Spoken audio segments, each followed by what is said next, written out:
Hey everybody, what is going on? I hope you guys are all doing well and welcome to another tutorial video. In this video, I'll be explaining to you guys how you can access your old account on Cash App, so let's get right into it. Now, I do apologize to you guys, but I will be using a guide for this because Cash App is not available in my region and I have only this way to show you guys, so I hope you guys don't understand and I hope you guys don't mind. So I'll be starting with explaining to you right now.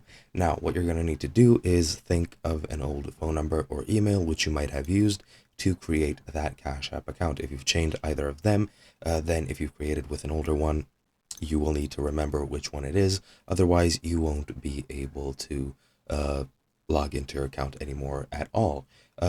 Probably if you have verified that account with your own ID and with your real legal information, then possibly you could go over and get in contact with their support team, and they might be able to help you to find that account if you provide your identification like that. However, other than that, you're going to need to remember your credentials. And if you remember your credentials, you just need to tap on the profile icon in the home screen, tap sign out, and then sign in using the information that you remember you used for that account which you've created. And after that, just follow the prompts that are shown to you. And once you do, you will be in your old account. And it is as easy as that. As I've said,